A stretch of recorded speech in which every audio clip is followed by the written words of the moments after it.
The Lord be with you. And also with you. Good morning. Good morning. And a special welcome to Prue, who we haven't seen for the winter. It's really good to have you back. Okay, so Prue, you really are the one who is in charge of this class, okay? So our theme with Professor Paul Cho is migration in Genesis from Eden to Egypt. Let's pray. Gracious God, you alone can bring into order the unruly wills and affections of your people. Grant us grace to love what you command and desire what you promise, that among the swift and varied changes of the world, our hearts may surely there be fixed, for true joys are to be found. Through Jesus Christ our Lord. Amen. It's Youth Sunday. The young people who are the ones we heard today are great, right? Really, really good. So it's a pleasure to, we can be very proud in what this church does, just in those kids alone. Everything else is just bonus. Our morning psalm is Psalm 130, De Profundis, a psalm we know well. Out of the depths I cry to you, O Lord. Lord, hear my voice. Let your ears be attentive to the voice of my supplications. If you, O Lord, should mark iniquities, Lord, who could stand? But there is forgiveness with you, so that you may be revered. I wait for the Lord, my soul waits, and in his word I hope. My soul waits for the Lord more than those who watch for the morning, more than those who watch for the morning. O Israel, hope in the Lord, for with the Lord there is steadfast love, and with him is great power to redeem. It is he who will redeem Israel from all its iniquities. Amen. Reading about that psalm, I read this really interesting thing, that the person who speaks out of the depths is really kind of at the bottom of existence, lowly down there, outcast. And yet this person dares to speak to God, help me out, and goes with a certain confidence that forgiveness is part of the nature of God. Paul, what I really enjoy about having you, so I remember our friend Karl Barth spoke of the strange new world within the Bible. You, in your talks, you open a strange new world for us in Hebrew scripture. We learn that the heart of God is about forgiveness, about God's availability, God's cry approach to us. So that's a real gift. So thank you very much. Thank you. And our theme is migration. And I was thinking this morning, a modern form of migration is pilgrimage in our world. And a sort of a sense of we are not where we are supposed to be, and so God is calling us someplace, which is that sense of pilgrimage. So we very much look forward to your talk. Let's welcome.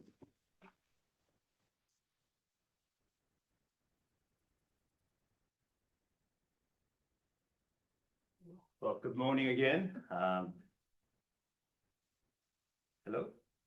Ooh, let me turn off this. I hear an echo. Yeah. I think this is better. Okay. All right. Good morning. It's a pleasure to be back again. I'm glad to see all of you. I think I've seen some of you at least. I've seen most of you perhaps over the past several years that I've been invited back. So I appreciate being able to think with you. And this morning I wanted to think about the topic of migration in Genesis. Migration, not necessarily pilgrimage, but but I think there is a sense in which pilgrimage might be interesting way to think about it, but I think migration in Genesis. There are two reasons that I wanted to talk about and think about migration with all of you. Ever since I was invited to share something with you, I've been thinking about how do I make this talk kind of relevant for us. And I thought I'll just look into myself. And at least until a few weeks ago, immigration has been a very important topic, a hot topic in the United States, in this country of ours. And so it's been top of mind. What we do with immigrants, what we don't do with immigrants, what we stand for or against immigrants, what citizens are willing or not willing to do, including willing to die on the street for them. And this is a topic that's kind of that I embody as an immigrant, right? And so it's something that I can't really forget about, but rather something that I walk with every day. So immigration was something that I wanted to talk about, and not what's happening now. The other reason that I wanted to talk about migration in Genesis is that when I'm teaching a seminar on Genesis at the seminary that I teach, which is right across the street. I mean, not across the street, across the river in BC.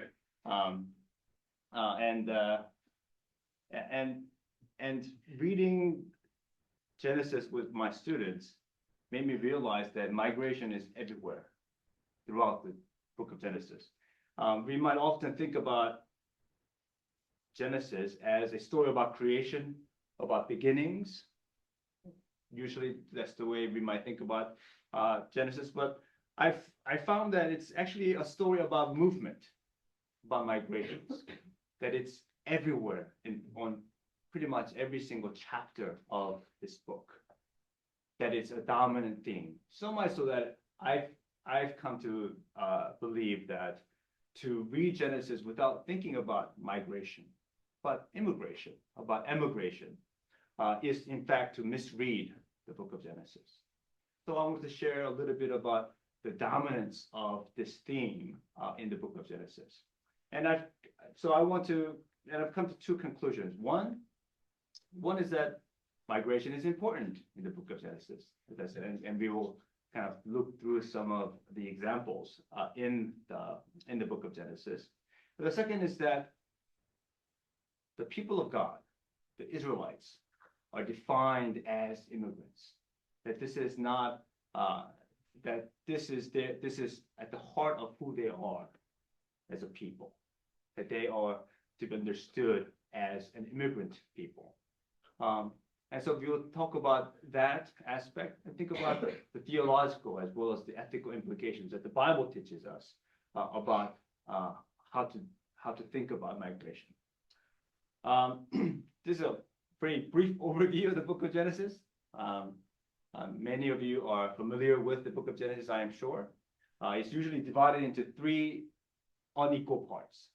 First 11 chapters usually have to do with primeval history.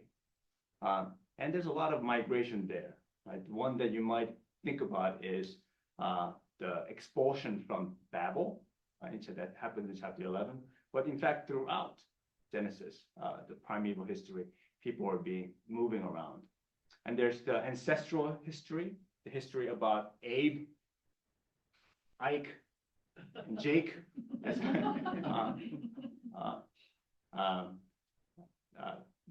And of course, there are also people who are on the move, and we'll think about that. And chapters 37 to 50 is the Joseph story. And the Joseph story is one of my favorites. I don't know if you enjoy it. I've heard sermons and Bible studies about the Joseph story since I was very young. The Joseph story is a favorite topic for especially immigrant congregations because people see resonances between what Joseph experiences as an immigrant, as a forced migrant, right, into Egypt, and the possibility of flourishing in that context, and in fact doing good for everybody. What I think I should have heard also is that Abraham is in fact an immigrant, and identifies himself as an immigrant, and also Jacob. Isaac is an interesting character, but so to be an immigrant is to be not only like Joseph, but in fact to be like Abraham, to be like Jacob, and and it was surprising to me, kind of reading the book of Genesis this time around, that I've never even thought about Abraham as an immigrant, and to kind of emphasize that part of his identity, and therefore also the identity of the Israelites. Primeval history. Who are the first migrants, do you think? Okay. All right, Adam and Eve. They get kicked out of Eden, right? So, Eden is Israel. excuse me? Eden is Israel. Or what was it? Was not Eden- Israel yet, but. Well, no, we don't know where Eden is, or where Eden was thought to be.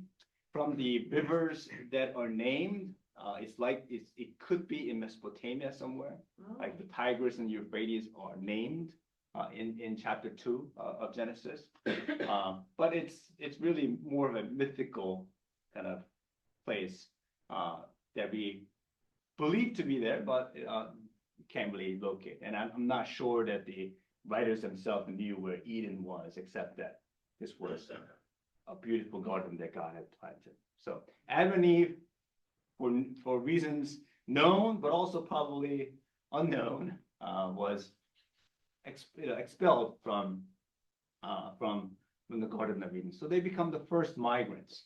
But to a certain extent, to be human is to be on the move, from home. And then Cain, right? Cain, who kills his brother, is told by God to move away, right, to east of Eden, as the famous, well-known book's title comes from. So Cain is on the move.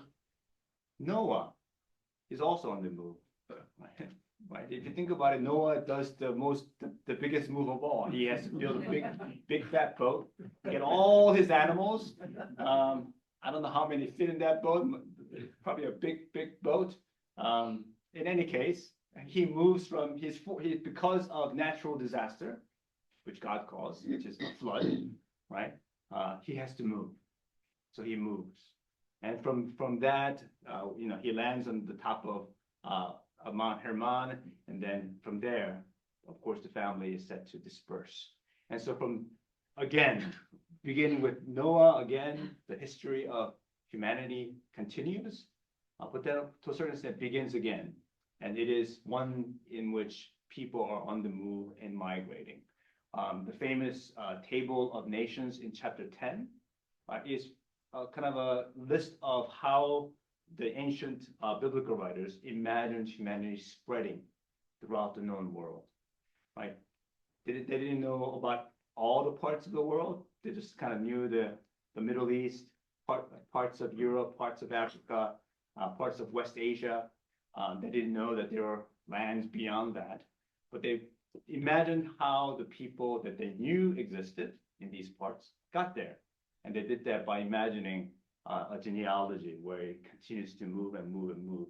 So already in chapter 10, we have all the peoples kind of occupying all the different parts of the known world and speaking their own language. So already in chapter 10, there's acknowledgement in chapter 10 that different peoples exist and that different peoples speak different languages. To make the final point about this, at the end in chapter 11, you have a story about the Tower of Babel, where people want to gather together to make a name for themselves because they don't want to be scattered. But it becomes clear to God that God can allow this to happen for one reason or another. and disperses the people by confusing the languages, which was already confused before chapter 11 and chapter 10. So interesting way to tell a story. But what we have by the end of chapter 11 is a world that's occupied by different people groups and who speak different languages and perhaps who not always get along with one another, right? And then the story of migration within a populated world begins with, at the end of chapter 11, but with chapter 12, when the ancestral history begins. So the first migration that happens is with Terah. Terah is the father of Abraham, or Abram at this point. Terah takes Abram, Sarai, and Lot, and it says that Terah planned to move to Canaan. But he doesn't get there, right? They used to be in kind of the lower Mesopotamian world where Babylon would have been. And they said, the text says that Terah had planned to go to Canaan, but doesn't quite make it there and stops in Haran, which is in Assyria. So Terah migrates from Babylon to Assyria roughly. And then we have Abraham who moves. He hears a voice of God, like Lecha, right? Get yourself up and move away from the land of your homeland and move to Canaan. Right? So Abraham moves. So here, Terah is imagined to be a Mesopotamian, so is Abraham. Abraham is a Mesopotamian, either of Babylonian or Assyrian origin, and he is told to go to Canaan. And then, so Abraham goes to Canaan and stays there. He brings his nephew Lot, and they flourish. And Abraham said, "We can't stay together." And so Lot has to move again. So Lot goes from kind of the highlands to the Jordan Valley, where Sodom and Gomorrah end up being. And then we'll take these together. Hagar and Ishmael. Hagar is the maidservant to Sarah, through whom Abraham has Ishmael. So Ishmael being the first child. Hagar, if you remember, early in the story, when she's pregnant but hadn't given birth to Ishmael, runs away because she is ill-treated by Sarah. So there's migration there, or at least the attempt to run away from the conditions of her life, right? And after Ishmael is born, Hagar goes back, and Ishmael is born in Abraham's household, and Abraham sends Hagar and Ishmael away, right, so as to distinguish them. So Hagar and Ishmael now become also a migrant people, right, so that they become the Ishmaelites later on. Isaac also moves around a little bit. If you remember, in order to get Isaac's wife, Abraham sends an unnamed servant, maybe Eleazar, but unnamed nonetheless, back to Haran, back to Mesopotamia to get a wife. And Rebekah, of course, is the one who comes back to Isaac. And then Jacob also migrates from Canaan to Haran, back to Mesopotamia, right? Because he had a conflict with Esau, and he needs to be, he kind of runs away. And then he comes back, and that's to a certain extent, the end of the Jacob cycle, the ancestral history as we know it. Jacob is back in Canaan. And then the Joseph story begins. And of course, Joseph moves from, well, he is sold into slavery from Canaan down into Egypt by his brothers. So internal family conflict ends up sending Joseph down into Egypt. Judah, there's if you read the Joseph story, there's a funny story in chapter 38, where Judah simply kind of moves away from the brothers to live among the Canaanites, away from the brothers. And in chapter 38, he becomes a migrant. He goes away. Apparently, he comes back. And of course, Jacob's sons go from Canaan down to Egypt many times, oftentimes because of a famine that is in the land. And finally, Israel, that is to say, Jacob, moves on to Egypt. And at the end of the book of Genesis, the entire family of Israel, so all Israel himself, Jacob is renamed Israel, and Jacob's sons end up down in Egypt. So, some interesting observations to make about this is that how should we understand the identity of Israel's ancestors? There's some kind of interesting kind of Hebrew words to describe an immigrant or a migrant, and ger is one such word. Abraham calls himself a ger. He calls himself a resident alien. But when he is interacting with other Canaanites, for example, in chapter 23, he's trying to buy a tomb, a land to bury his Sarah, who's died. And he identifies himself as, I am a ger, I am a resident alien among you. Won't you please sell me some land so I can bury the dead? He also calls himself a temporary resident, toshav. Right? So he says, I am a ger, I am a toshav, I'm here living among you. I know that I don't have a stake to the land yet, but I would like for you to, be friendly with me. And then there's another word called nochri. It's an outsider, a foreigner, who's really just passing by and not really a part of, not a resident alien who is living in the land. And there is a special word for the native born, the Ezrach. And interestingly, nobody in the book of Genesis, right, neither Abraham, Isaac, and even Jacob understand themselves as an Ezrach.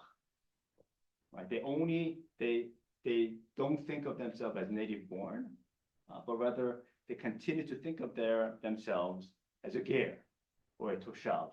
Though they're not at this point, they don't think of themselves as an outsider, as a nochri or ben neker, a complete outsider. So it is the self-understanding of the Israel's ancestors that they are in fact foreigners, immigrants in the land, and they continue to think of themselves as such throughout the book of Genesis. And what's interesting is that at the end, they move away from a land in which they consider themselves an immigrant and go down to Egypt, and they become doubly immigrant, right? So they're twice immigrants who have moved away from what they may have thought of as their homeland, which is in Mesopotamia, right? So to a certain extent, we have to think of them as immigrants, like twice over.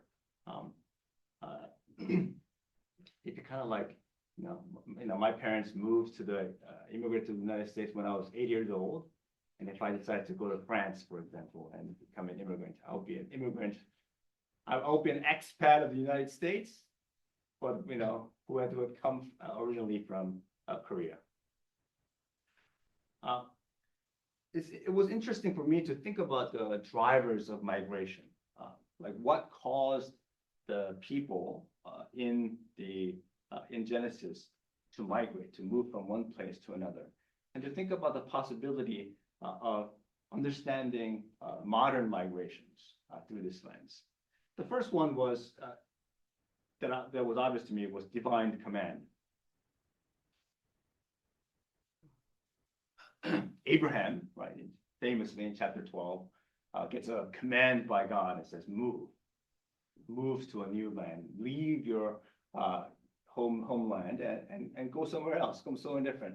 Why? I don't know. And I was thinking, are there modern parallels to this kind of movement? At first, I was dumbstruck, like, I've never heard God tell me to go anywhere. I don't think people hear God telling them to move to a different land. But then I thought, but pastors do, right? Within the Presbyterian church, like a church calls the pastor, right? And to a certain extent, you can understand that as a divine calling to move to a different place. That may in fact be not your homeland, right? You may have grown up in Wisconsin, but now here you are in Virginia, or you may have grown up in Virginia, or you may end up in Kansas. I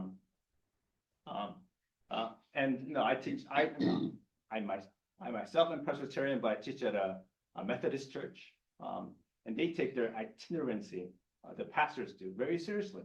So every 5 years, they have to be ready to move to a different place, wherever the church needs, wherever God's calling them. So to a certain extent, pastors, right, hear the divine call to move to a different place, places that they may be foreigners to. And I know, like two of my friends that I went to college and also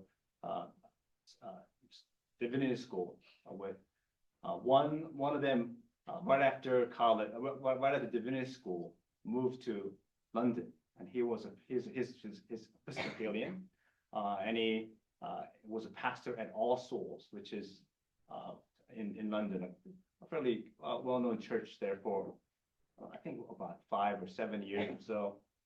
And then after his time was there, he ended up in Hong Kong, and he's now a pastor in Hong Kong for the past 10 years or so, whatever, however long it was.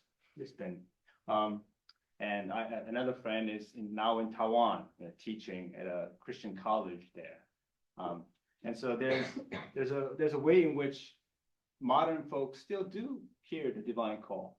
Maybe not as dramatically as Abraham, but we do, right? One can think about the various ways in which even today we hear the divine call. Another reason that people in Genesis move is because of famine. As soon as Abraham in chapter 12 get to Canaan, there's a famine in the land. And where does he go? He goes down to Egypt, right? Because Egypt has the Nile that floods on a regular basis. So they were known in the region to have a steady supply of food. So if there's a famine in the land and you're desperate for food, you go down to Egypt to get some food, right? So famine for survival needs drive people to move. This is why Joseph moves, or Jacob's family at the end of Genesis. The entire family picks up and moves because the famine will last for 7 years. The skinny cows, if you remember. So, and I thought about this too. In our modern era, do people move because of famine, because of survival needs? Even in the United States, back in the 1900s, there was a great hunger in Ireland. And so a lot of Irish people moved to the United States. And famine, survival needs is a reason for movement today, right? All over the world, within the United States, within the Americas, within the global South, from Africa to Europe. So famine, just like in the biblical times, an instinct, a desire to survive, seems to drive migration even to this day. Forced migration.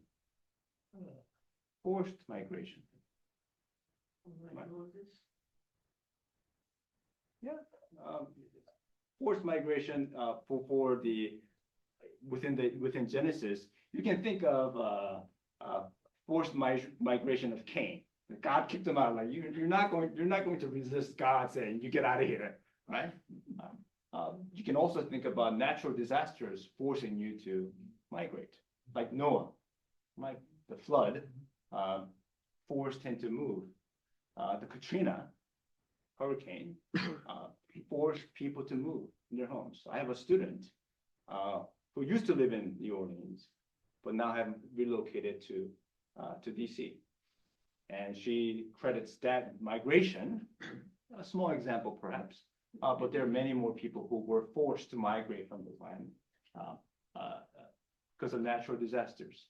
And as the global temperatures rise and the coasts recede, there may even, in fact, be more forced migrations due to natural causes in our near future. Forced migration because of slavery, right? Hagar, how did Hagar get to become the maidservant of Sarah? I'm not sure, right? But what I know is that she ran away, right? At one point because of the treatment that she was receiving from her master, and Joseph is so into slavery. I don't think he chose to go down there, even though it was good that he did. Saved many lives. You meant it for evil, but God meant it for good. Right? And American history knows something about forced migration. Relational conflict. Jacob runs away from home because he fears Esau. Did he do something before he caught the ire of Esau? Yes, he did, right? But nevertheless, there's internal conflict, right? Relational conflict there. Lot and Abram, they part because they fear that there might be something that arises, right? There's some conflicts among their shepherds, right? There's overcrowding issues. And so Abram says, why don't you leave, go somewhere else? And because of that, that happens, right? And does that happen these days? Yeah. There are civil wars, there are internal displacements. In Sudan, for example, there continues to be kind of internal conflicts that force people to move away. Within Iran, there are minority populations who would rather leave because there are a lot of relational conflicts, like the Kurds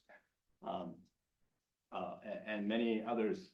So wherever you look, there are relational conflicts that drive migration. They'd probably rather stay, right? But there are circumstances that force them, because of conflict, to leave the land. There's also family and marriage reasons for moving around.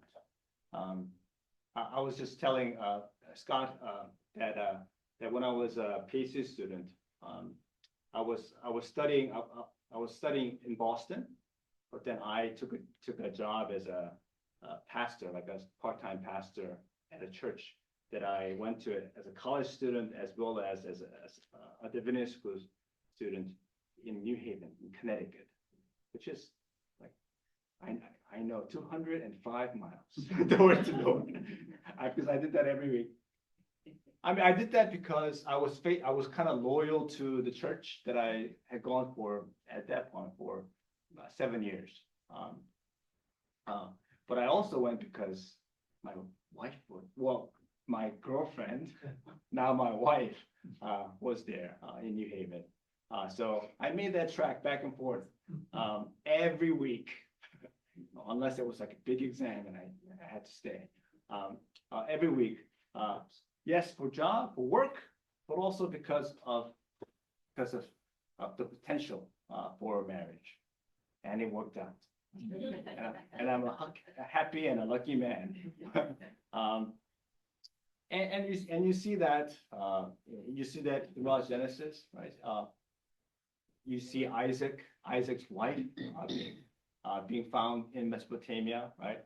We see Jacob going to Mesopotamia to find Leah and Rachel. And so for family reasons, you move around. And that's, you know, and it appears to me that that's a reason that people risk crossing borders today, right? To be with one's family, whether it be your wife, a spouse, your children, your parents, someone you really, really love, and you cross borders, right? They say there's no boundary in love, and love gives you the courage to move. So the many reasons for moving, I think, is there back in Genesis, but also today. And I think it helps us to at least think about immigration and migration of people populations today through a different lens. What did the ancient peoples think about these issues? How might we, in fact, deepen our own thinking and consideration of what it means for people to move, to choose to move, to be forced to move, even today? Because these reasons seem to me to apply to us today. The importance of what it means to migrate, like this identity of the Israelite people as a migrating people, I think is embedded within the very identity of the Abraham story. Right? The Abraham cycle are the stories about Abraham. You probably read the Abraham cycle maybe once, maybe twice, maybe 100 times, depending on how much you love to read the Bible. I grew up reading the Bible at least once every year, so I probably read it at least, you know, a few dozen times at this point, especially since that's my job now. I read it more often. So we might have read the Abraham cycle. It's like this is a collection of stories that are haphazardly structured, right? It's kind of put together because it was important to keep them. Did you know that there's a beautiful structure to the entire thing? Let me show you, okay? And the structure tells us what's important, okay? So the Abraham cycle begins with the genealogy of Terah. That's when we first hear about Abram at the end of chapter 11. And then we have the start of Abram's spiritual odyssey when he hears God telling him to go away from your homeland to a land that God will show you, right? And the Hebrew word commanding Abram at this point to go is lech lecha. It appears twice in the entirety of the entire Hebrew Bible or the Old Testament. Okay, so we're going to look for the other time that it appears. Okay, so that's the beginning of Abram's spiritual odyssey, right? His journey of faith. And then, as we said, he goes down to a different place, a foreign place, because of famine. And he tells the ruler of the land, Sarai is not my wife, she's my sister. And she gets taken away, right? Okay. And of course, God not happy with that situation, and so makes sure that Sarai comes back. Though it's unclear, actually, if you read it carefully, what actually happened, if anything happened to Sarah at this point. And again, also, Abram and Lot part ways. They're like, bye-bye. We need to, you can't be part of my household. So there's a separation between Abram and Lot. And then there's an interesting story where we hear that some kings had war in the area and took over Sodom, also including Lot, because Lot that is where Lot ended up moving to. Okay, so Abraham rescues Sodom and Lot in battle. So we see Abraham at this point as a mighty warrior of sorts.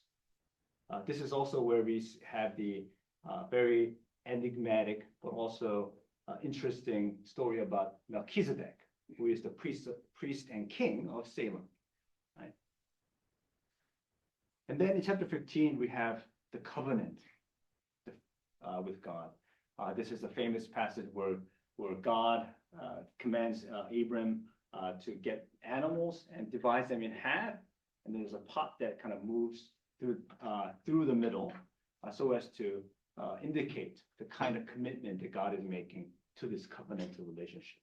Many people have said that this is God's commitment to Abraham, saying, if I don't keep this commandment of blessing you with innumerable progeny and with land, then I'm willing to be, cut in half like this, right? So is a covenant making.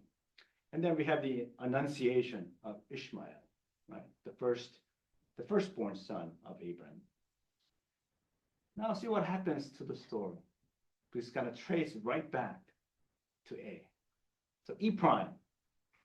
In chapter 17, there's another covenant.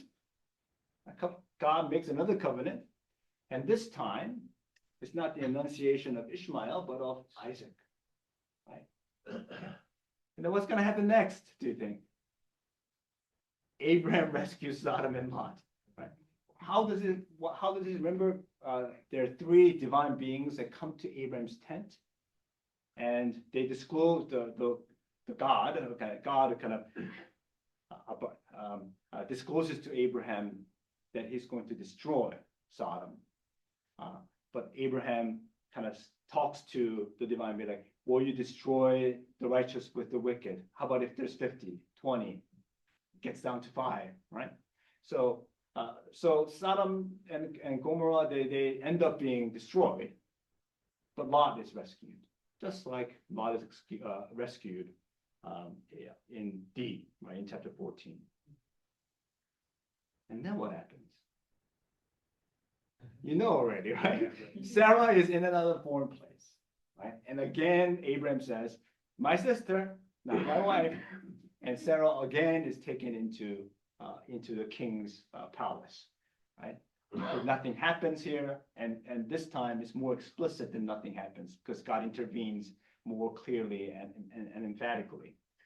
And then here, just like Abraham parted with Lot, Abraham parts with Ishmael, who is the other person who could have fulfilled God's promise of progeny. So Ishmael and Hagar are sent away, and now we have Abraham with the promise of Isaac, right? Not yet Isaac, and then of course, Isaac is born, so Isaac is there, so Ishmael is parted, and then in B we have the climax of Abraham's spiritual odyssey. What do you think this story begins with? What command does God give? Go, lech lecha, right? The only other time in the entirety of the Old Testament that phrase goes, right? How many times does God say go? A lot. But this way of saying it, right? This emphatic way of saying it appears only in these two parts, connecting, making sure that we realize that this is the other side of the journey that Abraham began in chapter 12 by leaving the land. So the spiritual odyssey is kind of, to a certain extent, concludes here with the final test of faith. Right? And there's a lot, we discussed this chapter this past week in the seminar, in the class that I'm teaching. And we spoke about for 2 hours and we weren't done. So there's much to be said about it, but we can understand that it's placed there for a particular reason, right? And then it concludes with the genealogy of Nahor. So this is called a chiasmus. If you know the structures, interest in structures. This is also some people call it ring composition, because this seems to makes a circle if you think about it as a story that kind of wraps around and goes back to the very beginning. And people say that the hermeneutical, obviously the important things are at the beginning and the end. And I think here the genealogy are kind of markers for the beginning and the end, but kind of B and B prime, right? that seems to me to be very important to understand the journey that Abraham is on. People who've studied this kind of structure, which appears everywhere in literature, for example, Homer's Iliad is a huge chiasmus. And in fact, the study of chiasmus as a structure began in classics with the study of the Iliad. There's a night-day cycle. Anyway, I don't need to go into that. But they say that the important hermeneutical lens through which to interpret the entire story of this sort is to look at the middle. And what do we find in the middle? E and E prime, covenants. Right? And that seems to be important. That God promises Abraham as with progeny, innumerable progeny, as many as the stars, as the sand in the seashore, and with land. Right? But what's interesting is that both also contain strong elements of what it means to be an immigrant. Right? There's a sense in which, in the very center of the Abraham story, and at the heart of the covenantal relationship that God makes with Abraham, is the emphasis on what it means to be an immigrant. So this is the first of the covenants. The Lord said to Abraham, "Know this for certain, that your offspring shall be aliens in a land that is not theirs." Right? So immigrants, and shall be slaves there, and they shall be oppressed for 400 years. But I will bring judgment on the nation that they serve, and afterward they shall come out with great possessions. As for yourself, you shall go to your ancestors in peace, you shall be buried in a good old age, and they shall come back here in the fourth generation, for the iniquity of the Amorites is not yet complete. Here, as God is making a promise to Abraham, God emphasizes that the ancestor, that Abraham's descendants will be strangers, will be immigrants in the land. So it becomes a part of who they are as a people. I don't think I printed the next one out, but in chapter 17, God again kind of makes the covenant again. And the sign of the covenant there, as you may well know, is the circumcision. And there God says to Abraham, you shall circumcise your male children on the 8th day. Right? And who's to be circumcised? Right? Not only your blood relations, but also all the sojourners in your house, all the resident aliens, all the immigrants within your household, the ger, the toshav, whoever is staying with you, whoever is an immigrant among you, or if they are to be part of the covenantal relationship, is also to be circumcised. Therefore, to carry in their own body the sign of the promise of the relation between God and God's people. So both Genesis, both covenants, which are important for other reasons, right? Because it's a covenant, is also emphasizes this immigrant, this alien identity of the people of Israel. So God's people in Genesis, we learn, they're immigrants, right? Abraham, Isaac, and Jacob never considered themselves to be native born, but rather as immigrants. And in fact, it's very emphasized at every stage that Abraham is from a foreign land, from the Mesopotamian world. And Abraham says, forbids Isaac's wife to be from among the Canaanites, but from a foreign land, from Mesopotamia. Jacob goes back to Mesopotamia to get married, to a certain extent, to re-emphasize their immigrant status within Canaan. And of course, at the end, you have the entire family of Jacob, right? The titular patriarch, Israel, and the family, and the 12 sons with the 12 who represent the 12 tribes of Israel, going down to Egypt to become once again immigrants. At first, we recognize that they're immigrants and not slaves yet. The enslavement comes with the beginning of Exodus.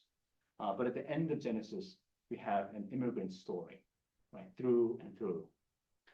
Just to look forward to the Exodus, which already God had foretold Abraham according to the story in chapter 15. There are going to be immigrants, they're going to be strangers, they're going to be an oppressed minority group within Egypt also. But to a certain extent, as I indicated before, there are immigrants twice over. And I think this sense of being immigrants is very much a part of what it means to be an Israelite. This is Deuteronomy, towards the end of Deuteronomy, and Moses is instructing the people how to bring sacrifices. And he instructs the people to confess this before God, right? And a wandering Aramean was my ancestor, right? A perpetual migrant was my ancestor. He went down into Egypt and lived there as an alien. Few in number, and there he became a great nation, mighty and populous. So even at the end of the book of Deuteronomy, the people of Israel are migrants, right? And of course, within Judaism, and also within Christianity, the Pentateuch, or the Torah, is a very important book. It gives you the identity of what it means to be God's people. It teaches you what it means to be God's people. And so in Genesis, all the ancestors are migrants. In Exodus, you're a migrant.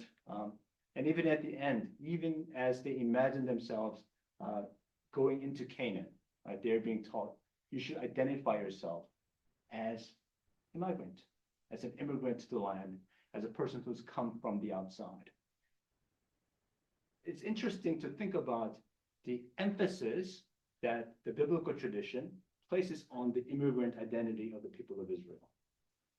Usually, when you have a founding narrative like Genesis, you say, we were always here, right? Our ancestors have always been here, right? But the Israelites, they decided to say, actually, we were not always here, right? We're actually from a different place. Our ancestors were immigrants, and even they became immigrants to a different place. And even as we look, come to the end of this founding document, the Torah, the Pentateuch, we're still outsiders. We're still a migrant people.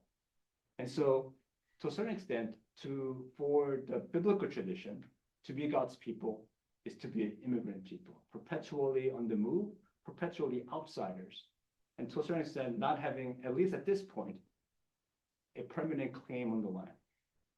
We will have to get to, not us together, but you have to get to Joshua and the conquest narratives and what it means for the Canaanites who are envisioned here as being the natives to be dispossessed of their land. That's another whole theological, ethical conversations that we all need to have, right? But at this point, at the end of the Pentateuch, we have a people who think of themselves as immigrants and perpetually on the move. I want to transition for the final few minutes to kind of talking about the theology that behind this kind of way of thinking about what it means to be God's people and the ethical implications of it. The first thing to note is that at the beginning of Genesis, as we talked about last week, is this daring claim that everybody is made in the image of God, right? So whether you're an immigrant, whether you're native born, whether you're a passerby, right? There is a brave, a daring claim that you, like me, bear God's image.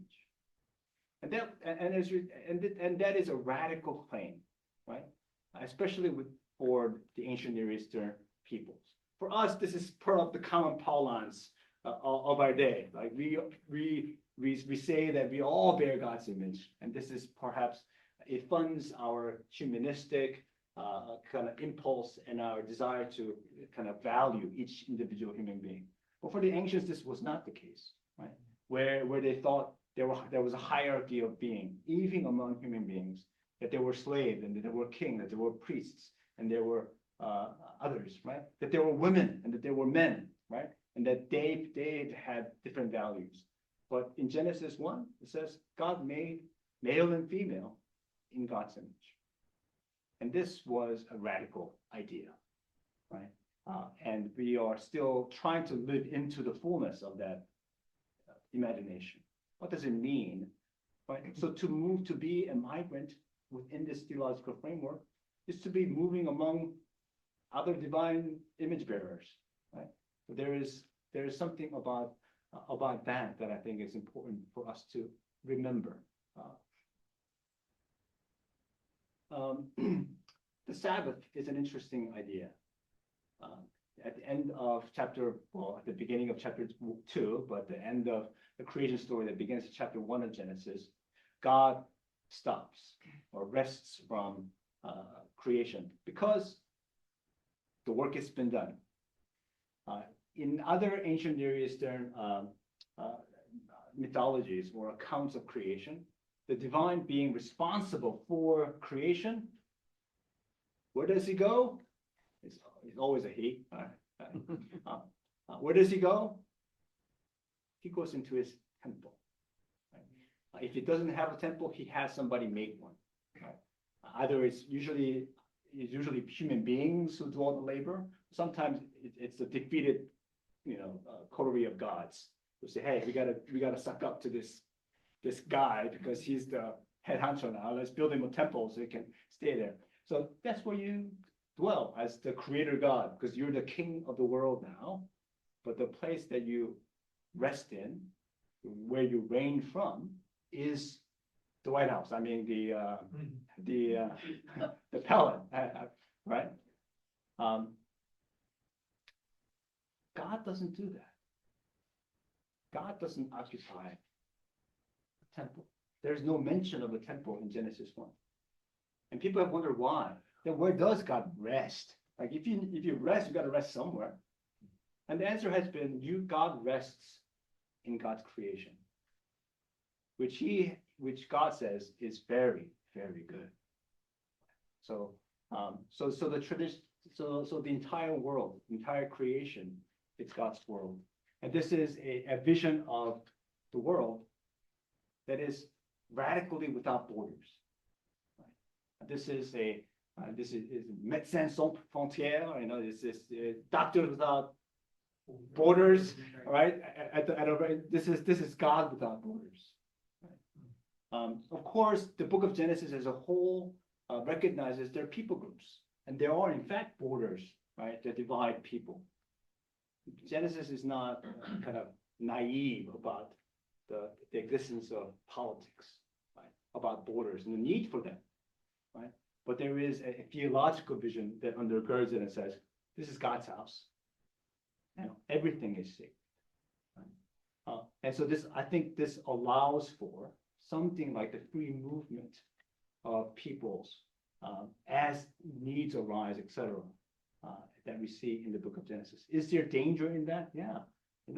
Joseph's brothers goes out to Egypt and gets accused of being spies, right? And one gets in prison, etc. So there's conflict, obviously, but the theological underpinning is such that one can imagine a world without borders.